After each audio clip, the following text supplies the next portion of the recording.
And then I said, okay, you know what? Let me do what I do best. Now, this is a couple of years ago, and coming from the audio world. So I've worked in podcasting, I've worked for audio companies, I've worked as a radio journalist for like thousands of years, or at least seems like for 1,000 years.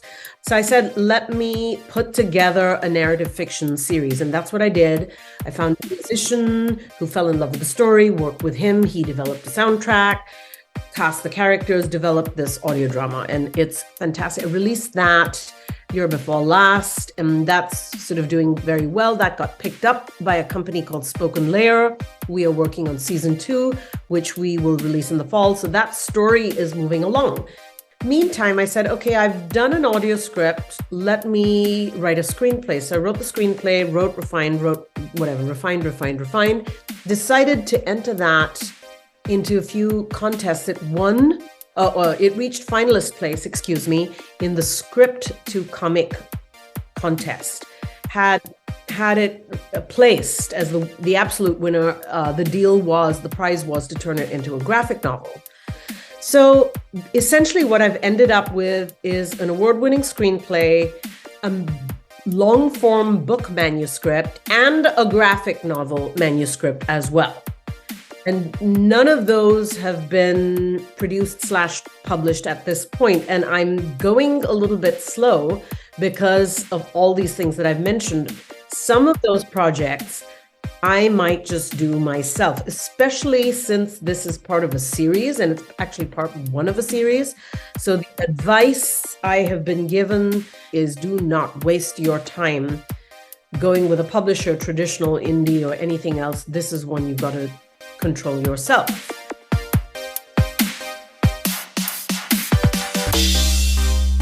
Welcome to the Stark Reflections on Writing and Publishing podcast.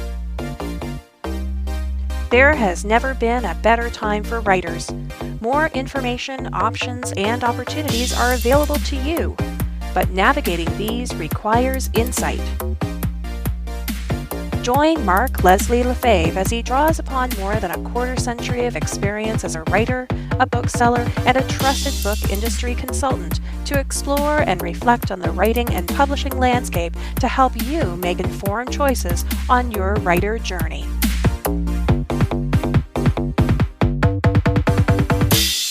Hello, Reflectives, and welcome to episode 320 of the Stark Reflections podcast. This is your host, Mark Leslie Lefebvre. In this episode, I have an interview with Reenita Malhotra Hora. Reenita is an award-winning screenwriter, novelist, and audio producer. Passionate about storytelling the Indian narrative, Reenita writes characters and themes that reflect the South Asian experience, whether set in South Asia or in the Western world.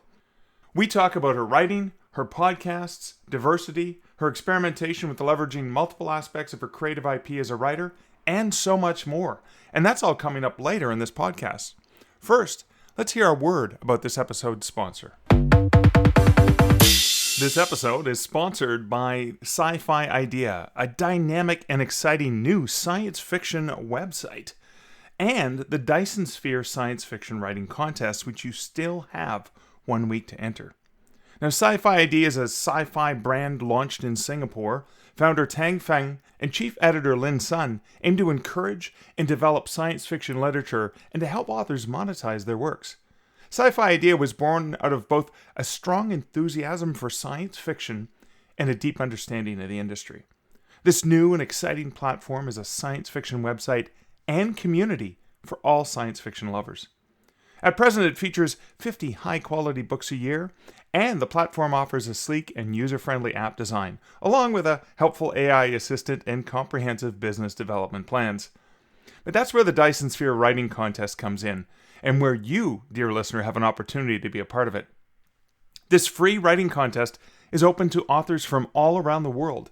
Stories must be written in English, fit into the theme of the Dyson Sphere, be between 30,000 and 100,000 words, and entries will be accepted between July and August 31st, 2023. So if you're listening to this on August 25th when the episode comes out, you have basically a week to get your submission in. This exciting contest is looking for your novel ideas to share with science fiction readers. This contest is free to enter, will be judged by international best-selling and award-winning authors that include Neil Clark, Patrick Nielsen Hayden, Nancy Crest, Michael Swanwick, Lisa Groen Tromby, and Robert J. Sawyer, and will result in 10 prizes of $20,000 each. Now, this is a tremendous opportunity to get your work in front of world-renowned science fiction writers and editors, earn some cool cash, get your work published in a prestigious and exciting new way with opportunities for foreign language translation.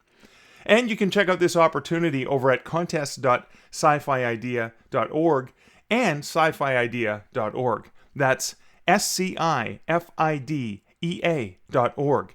And even if you're listening to this after the contest closes, go and check out scifiidea.org for the best in new and dynamic and exciting science fiction. And now for a brief personal update. Okay, so it is Thursday, August 24th as I'm recording this, and last Saturday night, on Saturday, August 19th, my partner Liz and I co-hosted the 2023 Aurora Awards. Now, the Aurora Awards are kind of like Canada's Hugo Awards. It's a Canadian Science Fiction and Fantasy Award organized by KISFA, the Canadian Science Fiction and Fantasy Association. The awards have been going since 1980. In the early days, there was just one award. They were called the Caspers for a while, and then they were renamed the Aurora Awards about 10 years later. This is an annual award of excellence in science fiction, and it's a really wonderful opportunity to celebrate all of the great people who have, brought their works into the science fiction world.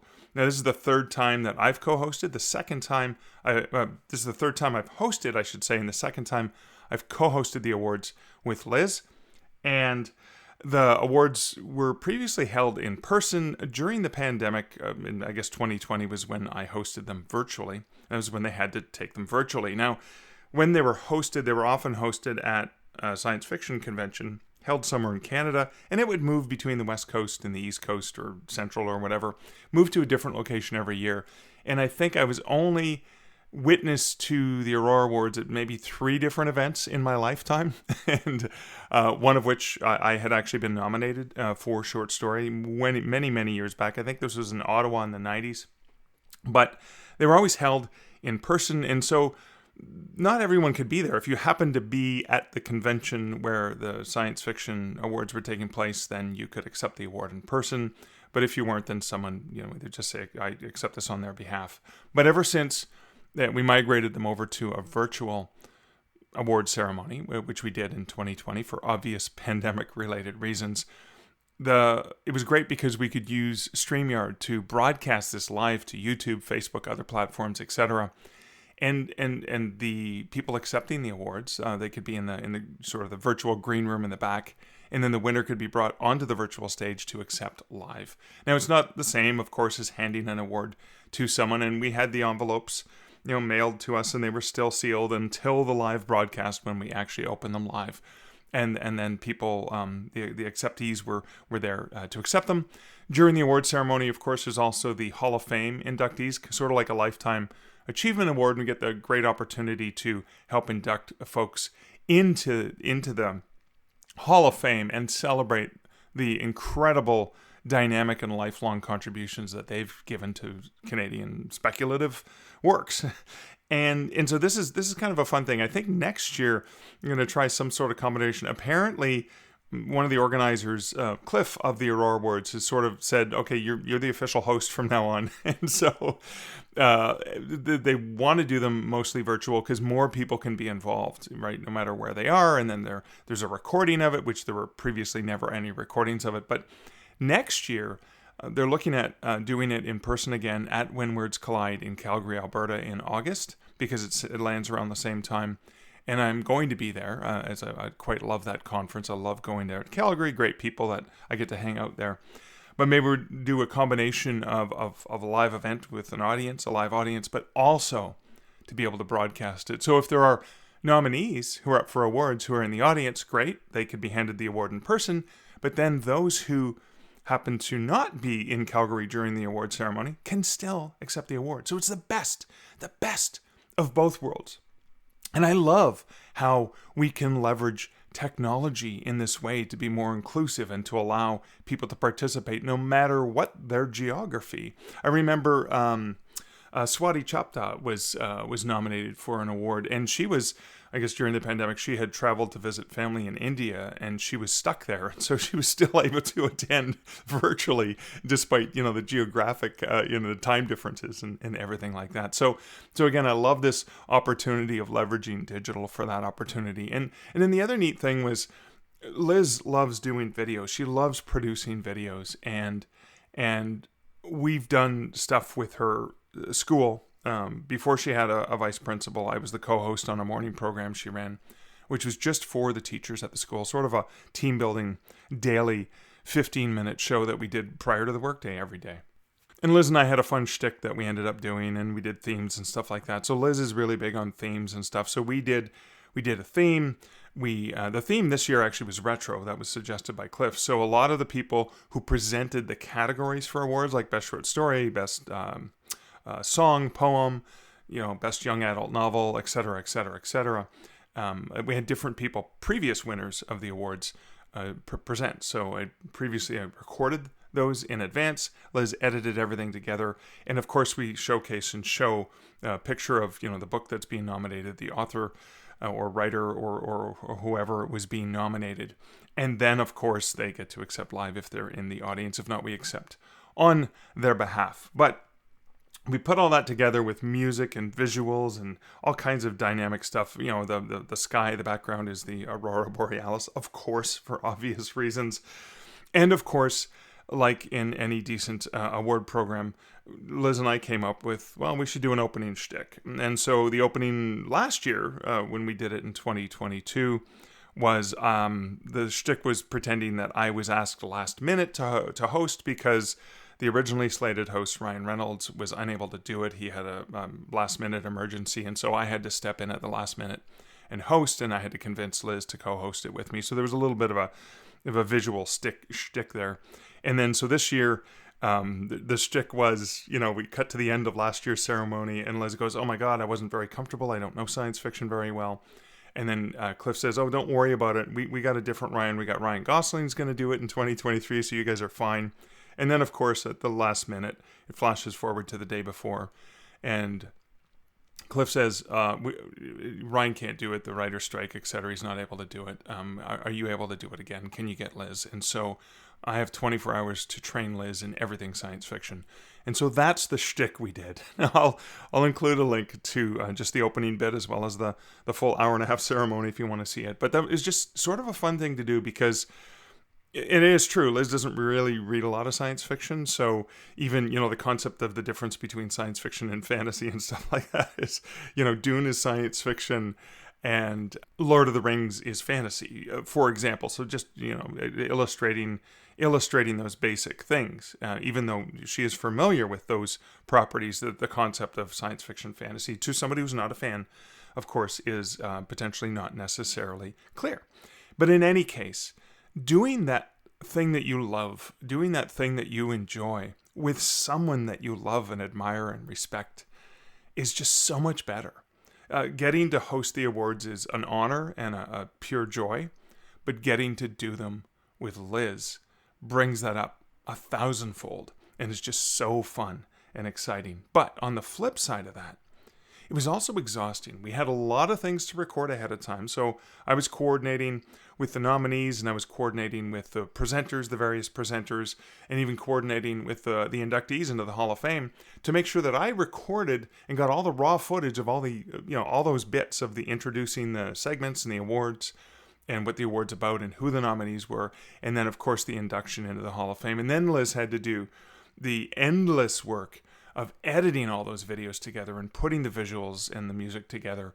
And then, of course, as we often do, on the very last day, it was the Saturday morning, is when we actually recorded the opening shtick, because, it's nothing like a little bit of pressure and a dozen costume changes as we get everything together and put that together. So it was just a few hours before the opening ceremony. We finally got that all those bits done.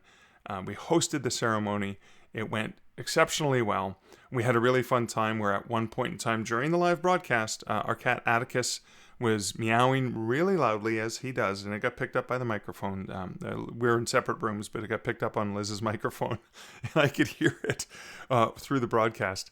And then we pretended that Atticus, he normally brings us, I guess, what he thinks is, the dead animal or whatever.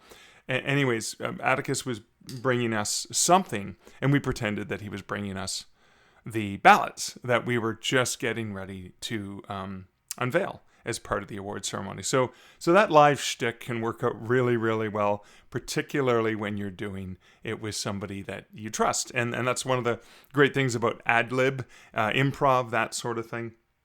So now that is over, I'm back into the fall semester for my master's program, which is all virtual. I've done a lot of homework for that this week. Later tonight, I have the 2-hour live chat with my cohort of fellow students, which is so much fun, so awesome. I'm really enjoying that. But I also have a whole bunch of other writing projects that are in the works. This is both projects that I'm working on as a writer, but also projects that I'm working on with fellow writers in publishing under the Stark Publishing imprint. And so there's a lot of those in the queue that I now have the time to work on. So probably for the next couple of weeks, there'll be a lot of work on that.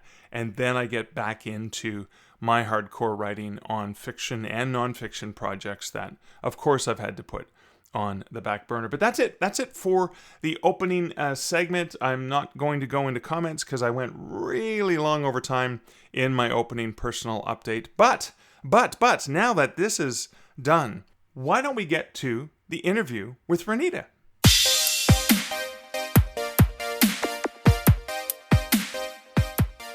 Reenita, welcome to the Stark Reflections podcast. Thank you, Mark. It is a pleasure to be on the show today. I've so been looking forward to chatting with you. And but first, I want, before we get into it, there's a new book we want to talk about. But before we get into that and some of the many other things that you're up to, I want to get a bit of a background about you and how you got into writing, how you got into the, that sort of, because you're creative in many ways, but where did that all start for you? That is a loaded question. Actually, the question is not loaded, but the answer the answer is going to be like a loaded burrito or something like that, right? Yeah, more like a burrito that is so loaded, it is so stuffed, it's just trying to sort of not ooze at the seams. You're making me hungry now. We're just talking, and I'm thinking about a stuffed baked potato, all the things. Okay. I mean, a very simplistic way to say it, and perhaps philosophical, would be that at some level I have been writing all my life, from the time I was a child. And honestly, the world is much more fun in my head than it is in real life. And you're trying to bring some of that fun out for the rest of us, aren't you? Exactly. I've sort of gone through life thinking, people take life too seriously. And of course, this is life. So what else should we take seriously? But honestly, we have more fun with it when we don't, and when we can be creative. So at some level or the other, like I said, I've been writing all my life. Now, I've had professions and day jobs in marketing, in journalism, some of that in broadcast, some of that in print. So the nature of my paid work, my occupation has required me always to tell stories and write. And that has been good because I love storytelling. And in some ways, it has also been an impediment for my own stories because, I would always prioritize what I needed to do at work or other people. So there I was, I should say, at the time, putting full focus on how to get my client's story out there. But really my own work, my own IP, my own stories, my own books, my own screenplays, etc. Podcasts were sort of receiving stepchild treatment. And sort of mid-pandemic, to be perfectly honest, I decided that, I'm not getting any younger like anybody else on the planet.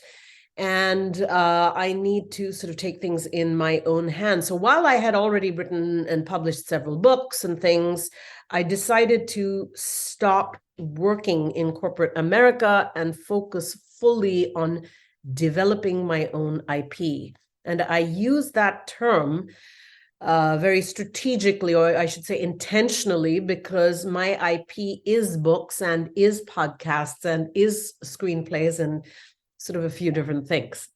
Wow, that is fascinating. So all of this work, and we're going to talk about a bit of it today, is just, I mean, it's stuff you had on the back burner that, corporate work and everything kind of took the precedent, but then it's just in the last maybe 3 years or so that's probably come to the forefront. So wow, that's you had quite a bit bubbling on that back burner.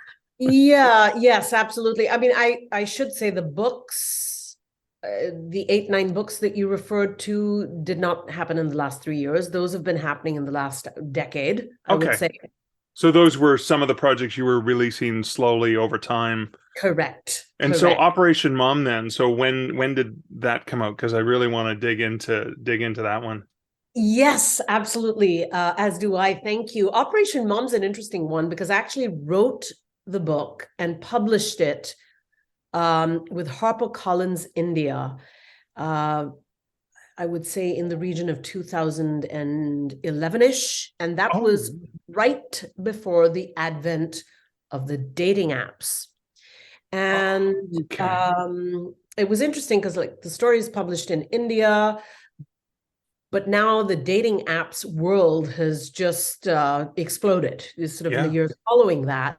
And I thought, oh my gosh, this story about a 17-year-old girl in contemporary Mumbai who wants to get her annoying single mother off her back because mother's too obsessive, so decides to get her laid through the dating apps is what she should be using. How have I written the story without that? So luckily, if you want to call it that, I had not published it in the West. I had specifically published it in India for the Indian market. So Harper only purchased rights for the market for India, right? Not for North America, not for Europe, not for anywhere, right?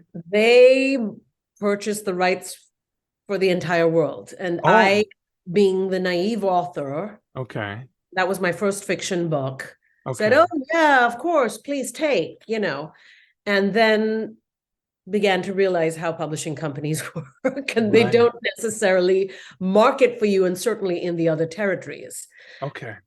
So I went through this process of buying the rights back for the rest of the world. I wasn't going to mess around with India because it was already on the shelves and that kind of stuff. And I decided to buy the rights back for the rest of the world and for film and TV and, subsidiaries. Yeah, because they would have grabbed all the rights possibly, right? Okay. Exactly. And so was HarperCollins UK actually publishing the book, or were they just sitting on the rights and like UK or US, etc.? It was HarperCollins India, and the way these publishing companies work, I have been sort of learning over time. It's all of the in-country, per country companies, subsidiaries, I should say, or branches, whatever you want to call them, really act as separate companies. Yeah. So even though they, HarperCollins India and HarperCollins UK and HarperCollins USA are under this umbrella of HarperCollins, they act as sort of independent entities, and one doesn't really do much for the other. Wow. Perhaps unless you're Michelle Obama or some celebrity. Oh yeah, of course. Then they're all going to jump on that. Exactly. So they purchased world rights, but then the UK and the US, they weren't really exploiting the IP the way that they should have been, right? Correct. And the other thing that is very peculiar to certainly the publishers in India across the board, Indian as well as international publishers in India, is that they say, and they will say, and they continue to say even today, that, hey, the US and the West, I should say, or basically the world outside of India is not necessarily interested in Indian stories. So we find it very hard to sell. Now, yes, I am looking at your facial expression there, because over here we hear diversity, diversity, diversity. Right. However, there is some truth to that. And I'll give you an example why. Operation Mom was interesting for Audible India, which is based out of Singapore. And they were interested in possibly doing an audio version of this project. That went nowhere, but at one of the podcast conferences, I met a representative from Audible here, and she's like, oh, yes, please do send it along. And they actually passed on it for the specific reason that the story was based in Mumbai. And she said, how am I going to bring my American, this is a great story, young adult, it's funny, it's comedy, but how am I going to bring in my American audiences? Wow, like move her to New York and we'll buy it, right? That kind of thing. Okay. But I have to say, Mark, this is one of the reasons why when I eventually wrote the screenplay, which was just last year, I actually did just that. I decided not to set it in Mumbai. It's the same story, the same characters, or almost the same characters, I should say. Right. But it's set in Hoboken, New Jersey. So now what happens is, and this is a real, female-driven story. So where initially it was like mom, her teenage daughter, mom's floozy best friend, her daughter's floozy best friend, dad and daughter's love interest. These are the 6 main characters. But now it's the same characters. However, mom is an immigrant, daughter is American born. So she's more American than, her ethnic background. And, of course, the floozy best friends are not Indian or Indian American. Right. So you've got an entire different mix of diversity. And also, even though the story is the same and carries through, the comedy and the jokes and the context obviously changed because it's set in a different place. Ela, my protagonist, who's 17 years old, is not going to have the same context as she would were she a 17-year-old growing up in Mumbai. So, a lot of things change. Oh, that's fascinating. So I want to, so many things to dig into there. So you got, before we move on, because I do want to talk about the screenplay and why the adaptation, and it's obviously necessary for different markets, at least as a gateway. Getting back the rights. So that means that, so Harper India is still publishing the book, still has the rights. They're doing stuff there. Yes. And then you've released it yourself, or did you resell the rights or relicense the rights to another entity? What did you do with that once you got it back? Yeah, it's crazy. I started out with an agent here falling in love with the story and saying, we want this and we can absolutely sell this. And it's such a great story and it's a whole different spin on diversity. And we haven't seen anything like all this kind of stuff. They didn't do anything. Oh, well, nothing happened through them, I should say. Right, that passion didn't lead to a sale. Correct. Yeah. Correct.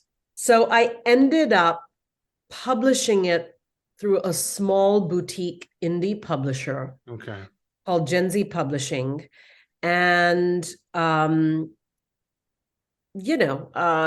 wrong with indie publishers. However, they do not have the wherewithal, the financial wherewithal of a big traditional publisher. Right. Not that a lot of the big traditional publishers that I have published my books with, certainly in India, for the most part, have done a whole lot with them. I mean, it's still the author who needs to put themselves behind sort of their work. But suffice it to say that Operation Mom has gone on to win since then 5 different book awards. Wow. Yeah. That's amazing. I am just thrilled. I am over the moon. This is a true exercise in sort of independent publishing and what it takes to get there. Of course, there are some awards that I would love to have seen it entered in, but I just couldn't do because they needed, they were only open to books that were traditionally published by big 5 publishers or something like that. Oh, I see. Okay. All right. So you're still with this independent publisher, right?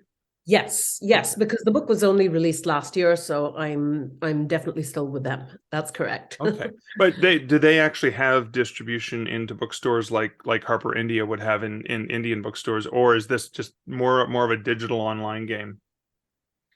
In theory, they have distribution into independent bookstores. In reality, it's a bit of a different situation. I, as an author and as a person, a publishing professional, As an Right. author, I'm a publishing professional. I'm gonna Yes, yes, you are. I have been learning a lot, and if truth be told, what I have learned since last year is that I could have actually self-published this. Right.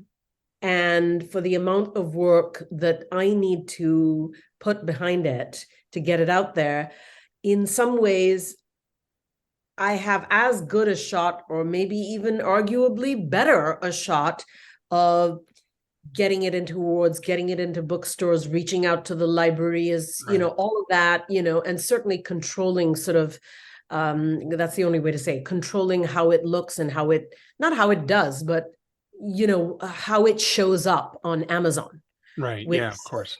is the big showcase for any author. Yeah. So I've learned all of that since last year because, independent publishers are great, but they've got multiple, clients, author clients that they're trying to manage. Obviously, that's what they do. So you're not going to get the attention, certainly, and then the small, the boutique, that kind of thing. So like I said, I've learned that maybe perhaps had I even self-published it, I could have actually just put more into it. I mean, it's like you live and learn. and kept more of the Exactly. the margin, because you're not sharing with us. So let's talk about the screenplay. So you got the rights back to all those things, and then you wrote the screenplay, but then the screenplay is still yours to license, right? No publisher has their clause in it. Correct. Okay. Correct. Nobody has their claw in it. Just me so far. I'm looking for people on the production side to get their claws in it. Now, the good news is that the screenplay, it has won 2 awards. Well, it's won an award, and it reached the finalist place in a second award. So it won the Santa Barbara International Screenplay Awards. Right. It was top winner, and then finalist for the New York International Screenplay Award. So again, that's very exciting. Yeah. It's very exciting. However, I think the real excitement will show up when, I can find a development and production deal, which is easier than done. Yeah, of course. And I did see that at least in one other of your books, I think this might have been more of a fantasy, was that adventure, that you also had a screenplay available for that. Is that something that you've done for numerous of the assets that you've written? So with the screenplays, no. I mean, screenplays is a relatively new thing for me. These 2 screenplays that you've mentioned were written last year and refined over the course of the year and entered into contests last year and won contests, both of them. Excellent. So it's very exciting. And Shadow Realm's a bit of a different case because I have written the book. I have not published it with anyone.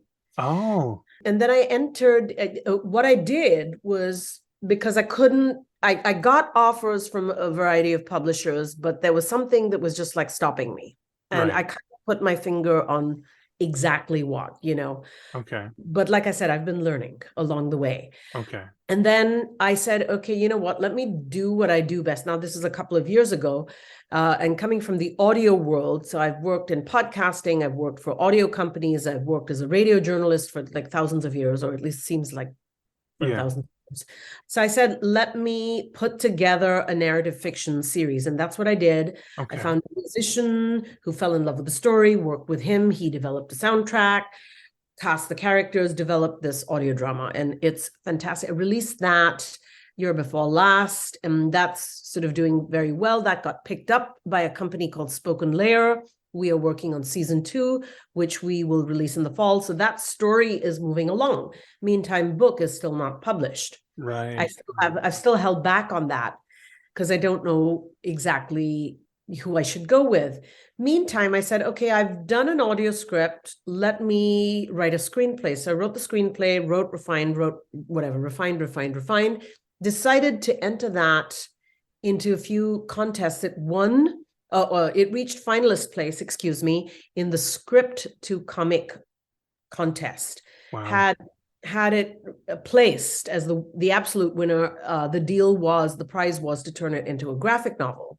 So it wasn't the absolute winner, but it was finalist. and a few other screenplay contests as well. New Media Film Festival, LA International Screenplay Awards, Vale Film Festival. So essentially what I've ended up with is an award-winning screenplay, a long-form book manuscript, and a graphic novel manuscript as well. And none of those have been produced / published at this point. And I'm going a little bit slow because of all these things that I've mentioned. Yeah. Some of those projects I might just do myself, especially since this is part of a series, and it's actually part one of a series. Right. So the advice I have been given, certainly in the last 3 or 4 different writers' conferences that I've been to, is do not waste your time going with a publisher, traditional, indie, or anything else. This is one you've got to control yourself. And I haven't done it yet, but yeah. Thinking about it. I'm in that camp right now, because when you still own when you do that, you still own the IP. So if somebody does approach you with a 6-figure advance, you can always unpublish it and then license the rights to them, right? Whereas, as you discovered, when you licensed the rights to a publisher, you had to get them back. Wow, fascinating, just fascinating. I love that, and obviously it's obvious why you focused on IP when we were talking earlier, because you recognize that one spark for an idea can have multiple points of entry into the world, right? Exactly. And I think, as newbie authors, because we're all newbie at some point, and in some ways I still feel newbie because you just keep learning along the way and over the years, and you at every stage you feel like, well, what I know today, I wish I'd known yesterday and 5 years ago, and whatever it is. But you don't know these things, and you're very naive. Authors are naive, newbie authors. Yeah. They don't know, or they don't understand sort of the business of storytelling, the business side of it, and the importance of just not letting your IP be controlled by someone else, because it has often been problematic. Authors can get into all sorts of things where they sign an agreement, and the publisher is just sitting on their rights, not giving, making life difficult, not giving the rights back, all sorts of really nasty stuff. And when you put your heart and soul and everything into developing that story, which has taken years to do for many of us, it's like you can't just have it fall to nothing. Yeah, controlled by someone else. So we just don't know this starting out. Well, thank you for sharing this. I know it's going to help some other writers. Now, you've got so many great other IP, but I want to talk about, you've got podcasts, and you've got the True Fiction Project, and you've got all kinds of really, can you talk about what led to starting those things and what they're all about? Yeah, absolutely. So I've got 2 active podcasts right now. One we just talked about was narrative fiction podcast based on Shattered Realm. Yeah. The other one is the True Fiction Project. And the True Fiction Project is a little bit out of the box, quite different. I never know what category to put it in. And the reason why is because it really explores the journey of story from nonfiction to fiction. What do I mean by that? As fiction writers, we can write whatever's in our head. There are no rules. There are rules, or so-called rules, in writing fiction and storytelling and beginning, middle, end, and structure, and things like that. But the thing is, where do we pull fiction from? It's our daily lives, right? It's our nonfiction life. So this podcast really explores that journey. I will interview Mark. And by the way, I do want to do this, and we'll have to chat about that, because Mark has a great story. And that portion of the episode is a Q&A, very much like this, where we are digging into your story. It's different in that it's not a general Q&A, but we're specifically focusing on some aspect of story in your life, in your world, whatever it is. Then once I have that Q&A, I actually throw it out to a roster of fiction writers, one of whom will listen to it and then write a fiction piece based upon something they picked up in the interview. And Wow. I say piece because this could be anything. It could be a full-on short story. It could be a monologue. It could be a scene. It could be a piece of poetry. It could be anything. Creative license. They're the writer. Wow. And the episode pieces together. We audioify it. I also publish it on Medium. So there's a print version. Right. And the episode pieces together the Q&A with Mark, as well as the fictional story that came out of it, so that you can see that entire journey. Wow. And it's the True Fiction Project, which sounds like an oxymoron, and that is intentional. But that sounds so fascinating because you have all these, because again, you're not, I don't know how it works where you have various writers out there. Just somebody raise their hand and say, I've got something, or do multiple people submit projects? How does that work? It's gone both ways. Okay. And it's even gone the way of sometimes there is a fiction writer. So you are a fiction writer, and your fiction is either in process or perhaps even already written. You've written a book, and there was a scene or an episode or a chapter or whatever situation in your story that was inspired from real life. I mean, this is what it is, right? Yeah. So in that case, we'll work backwards, and I'll have you, Mark, read sort of that excerpt for the fictional piece, and then do the Q&A where I will dig into where that story came from. Ah, okay. And, we are able to put together the episode that way. And that's a lot of fun, obviously, for fiction writers. And, it's also useful for them and marketing and for their audiences. Audiences, as you know, always want to know what inspired the story. Where did it come from? That kind of thing. And because I intentionally, as I mentioned earlier, chose to leave the corporate world and focus on my IP, what I wanted to do also was create something to give an opportunity to writers out there. There's no one best way. We've all tried anthologies and journals and, publishing novels, but then there's also audio fiction, there's other things. So, what is the way in for a writer? It could be any one of these or some combination. And I wanted to create the True Fiction Project also with that in mind for writers. Oh, I love that. And it's very in line with your brand in terms of multi-dimensional and I guess when you look at just the different media that you're engaged in as a storyteller, and you're playing with a couple of them there. Yes. Well, no, and it's released in text and audio and stuff like that. But I just mean with the concept of where the idea comes from. So you're not only promoting a writer or someone who you're interviewing and their story, but you're also helping promote another writer who's going to be inspired by that. That I love that. That is amazing. Yes. Yeah, exactly. There's a way, I think, sponsors for such for either of those projects, right? Either the fantasy series project or this true fiction, in terms of getting in front of the right audience. But I guess what's the benefit for those sponsors? Oh my gosh. And those are two, by the way, overlapping, but potentially different audiences. I mean, fantasy that's a whole benefits, huge amounts of benefits. I mean, and a little bit different. So, okay. So when it comes to the True Fiction Project, right, you've got a lot of sponsors who want to sponsor podcasts, and they'll have specific criteria. I need a female audience, or, parents of children, or demographic such and such, that kind of thing. And certainly we can get to those. But what's more interesting is that within the True Fiction Project, I can have a solid conversation with a sponsor who is, I don't know, I'm making this up now, let's say pet supplies, okay?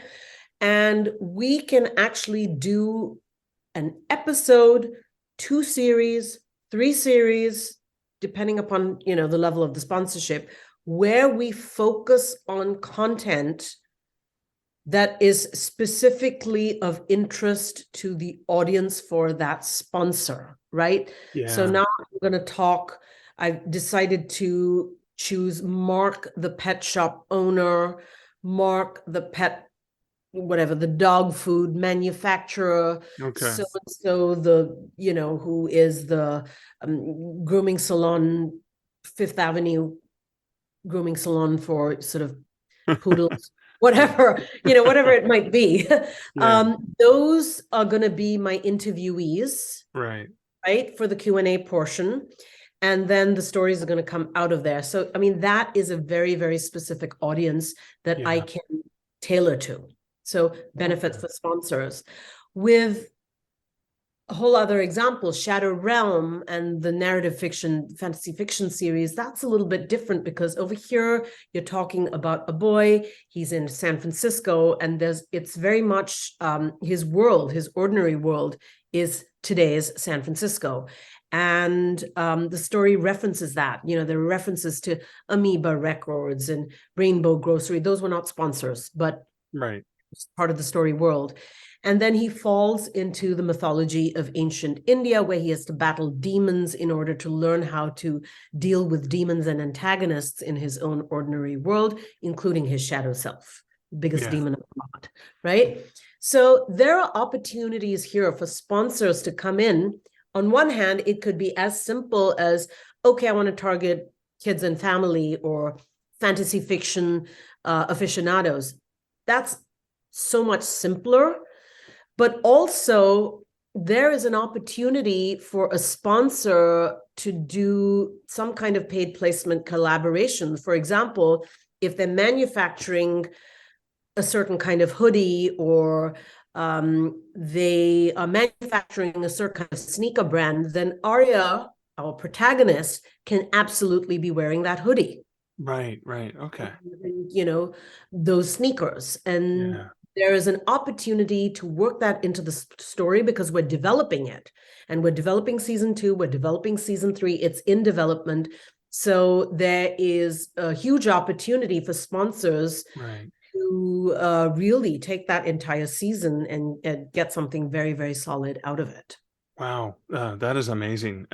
So cool. I love that you're applying this sort of creativity on the fly as well, which is kind of dynamic. Now, I wanted to get back into this because we didn't get a chance to talk about it. When we were talking about Operation Mom, you talked about the, obviously New York publishers said, oh, well, it can't be set in Mumbai, et cetera. But this novel was part of your mission for bringing more diversity to the world. And I want to talk about the importance of diversity-oriented stories and I guess some of the things that you're doing to help bring more of those into the world. Yes, absolutely. Great question. And thank you for asking, Mark. I mean, diversity is such a buzzword. And it kind of, on one hand, is very exciting, and on the other hand, drives me totally crazy because it's a buzzword. And we don't get past the buzziness of it. Yeah. And then there seem to be all these rules. Oh, well, diversity, but what does that mean? That means stories about or written for or written by people of different ethnicities within America. But guess what, folks? Diversity crosses the borders of America and of any country, frankly, So, and with Operation Mom, as I explained, as we talked about earlier, I came up against that. I was like, what do you mean? So what if, the story is set in Mumbai? It's, if anything, makes it very, very diverse. But that particular producer, head of production for Audible, wanted a story set in America to bring in American audiences. And I wrote the screenplay with that in mind. Now, it's interesting because it's gone both ways. I mean, even just with the screenplay, the interest that I am seeing, and there's no done deal yet. So if anyone's listening and is interested, please do reach out. But I have had people say, well, we would love to actually shoot this movie in Mumbai. It's so, rich in diversity and sights and sounds, and it's different. And I couldn't agree more. I mean, it's just like a fabulous movie set, the city of Mumbai, right? By the same token, if it is to be set here and bring in sort of American audiences, I mean, Hoboken is perfect because it gives you, it's a community, it's a geography where the Indian community resides.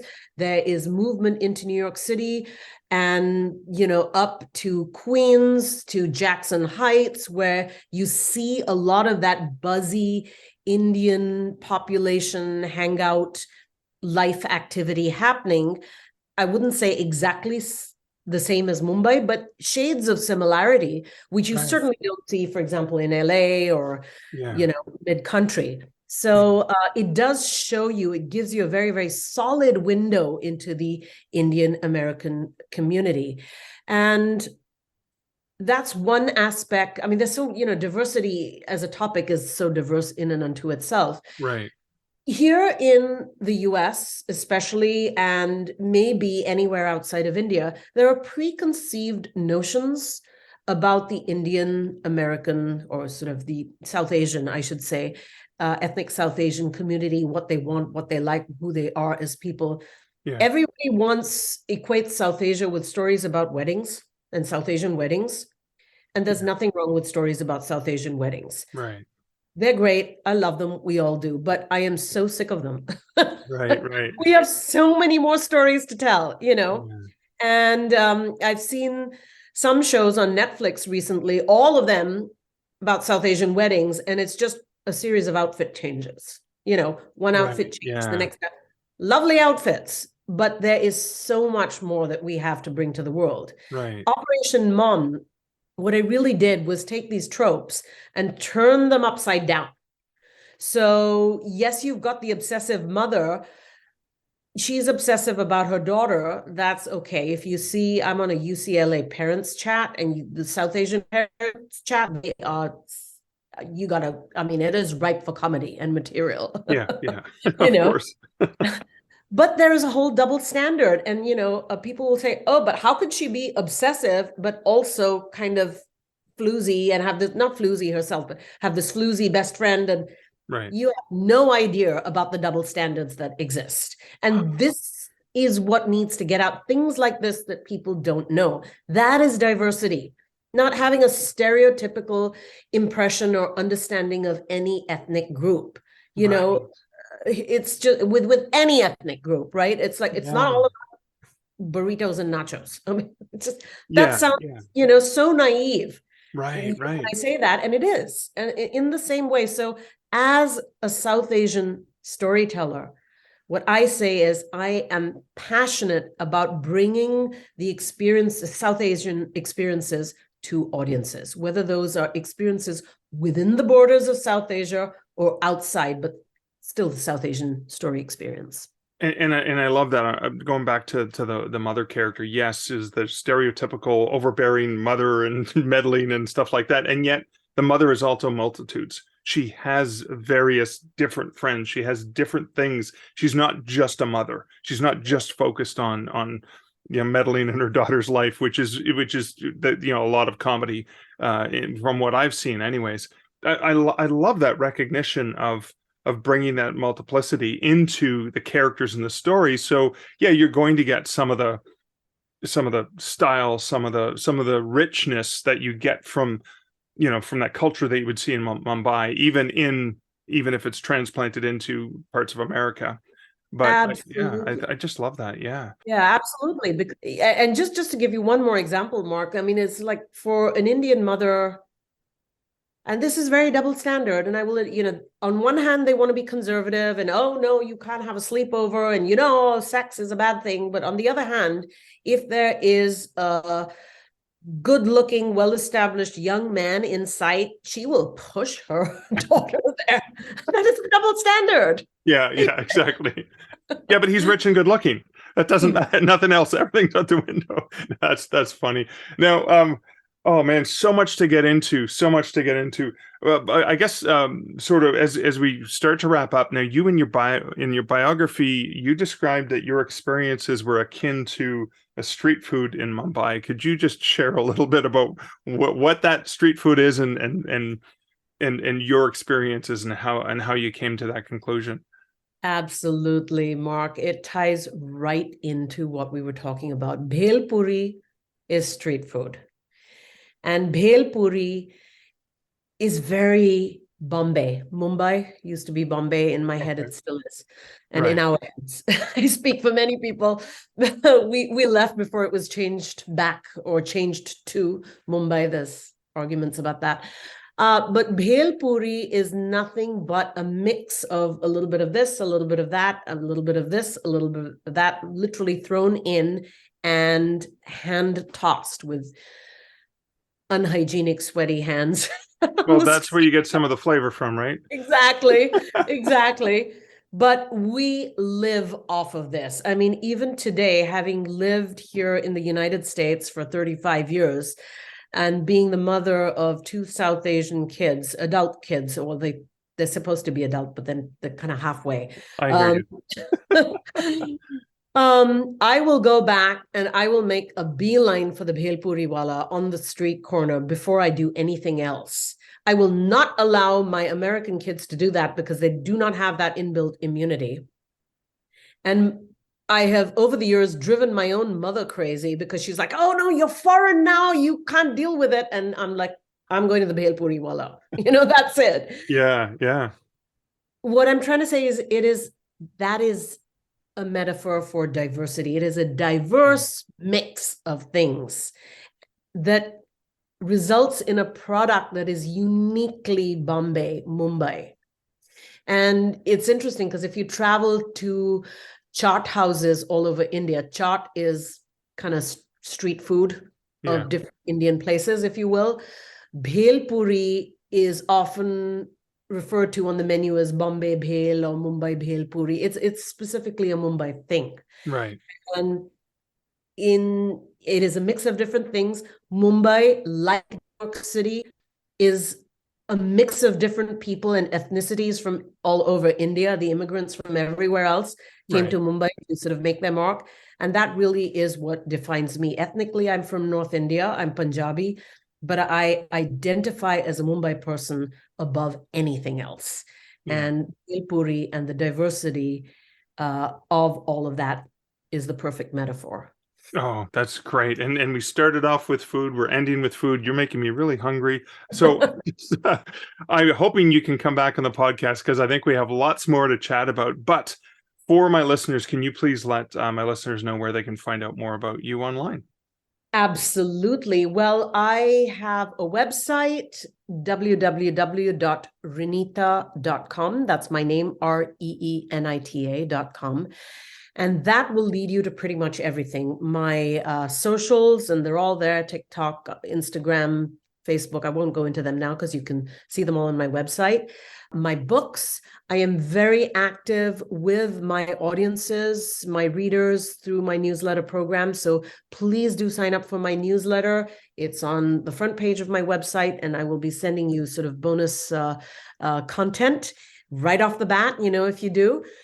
And yes, as you mentioned earlier, my screenplays are the ones that are available for sale are right there. My upcoming books, which you actually need to make some updates. I've got 2 more in the works. It's all on my website. So that's the best place to go. Thank you. Awesome. Thanks. And there'll be links to all that in the show notes at starkreflections.ca. Oh, Reenita, thanks so much for hanging out with me today. Thank you, Mark. I would love to hang out with you anytime. There are 2 things that I want to reflect on based on my interview with Reenita. The first is, it goes back to the frustrating reality of publishers wanting books set in the US. And it's kind of funny. So, 2023, when we're talking about this, and maybe in the last few years when she's had those conversations with the publishers and editors. But this isn't a new thing. And it's not just reserved to, Mumbai versus New York. This is something I remember my dear friend Sean Costello butting up against in the mid-1990s. Now, he had a good deal. He had books published with Pocket Books from one of the major publishers in the world. And he had a horror novel. And the first one was set in Sudbury, Ontario, here in Canada. Sudbury being a community close to where I grew up. And then the next novel he wrote was set in Ottawa, Ontario, again Canada. And actually, so he released 3 books with that publisher. But then when his next book that I think was going to be set in Toronto or somewhere, again in Ontario, Canada, he got into a fight with his New York publisher who said, no, you can't set the books in Canada. They're not going to sell. Nobody cares about anywhere outside of, U.S. And even though it's just like an hour north of New York, an hour flight north of New York, and it's not all that different. It's part of the Western world, right? Canada, U.S., etc. But I mean, the bullheadedness and the I guess the lack of imagination that New York publishing has often had and continues to have. Let's not even get into their inability to see the realities of the possibilities of the digital world. That's just a whole other 6-hour rant of mine.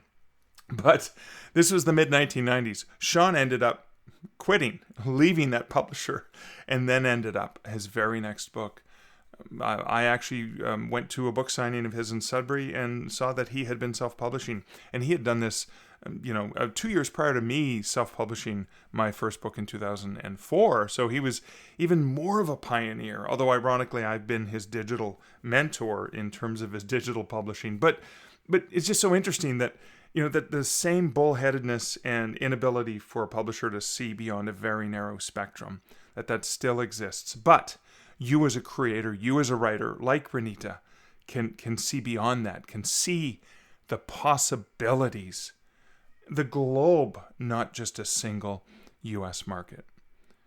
And then the second thing that I want to reflect on is just the incredible patience and the fortitude with which Reenita has been writing.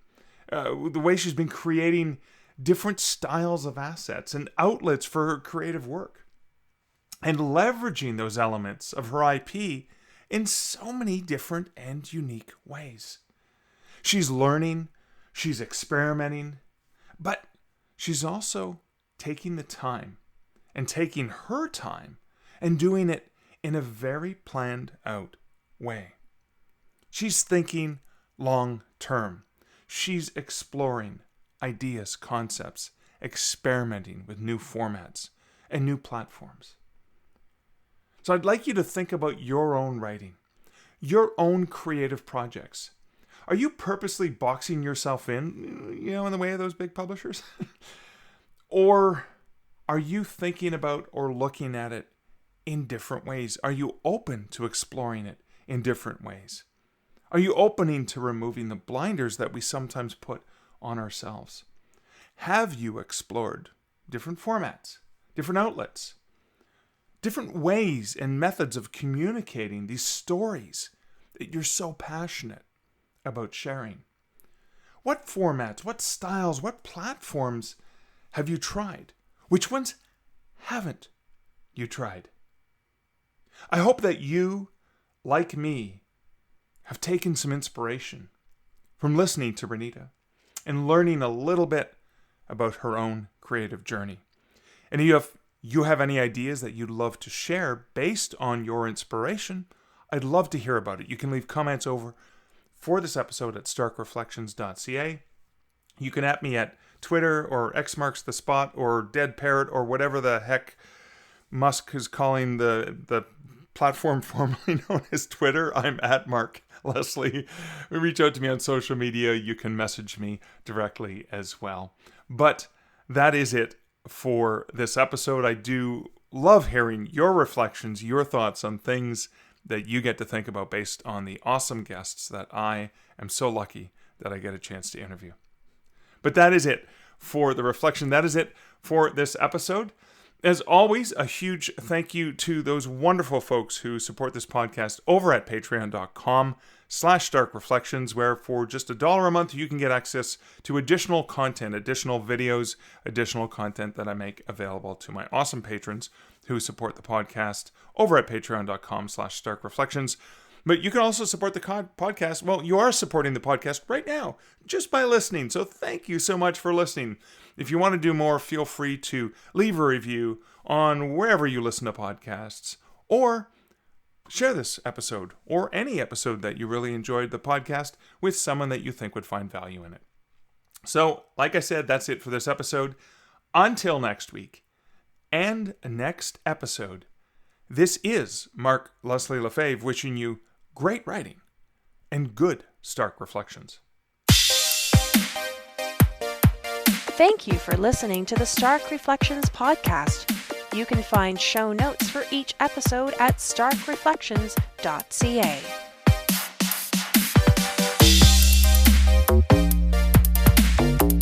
The music for this podcast, Laser Groove, was composed and produced by Kevin MacLeod. Check out more of Kevin's great music at incomptech.com.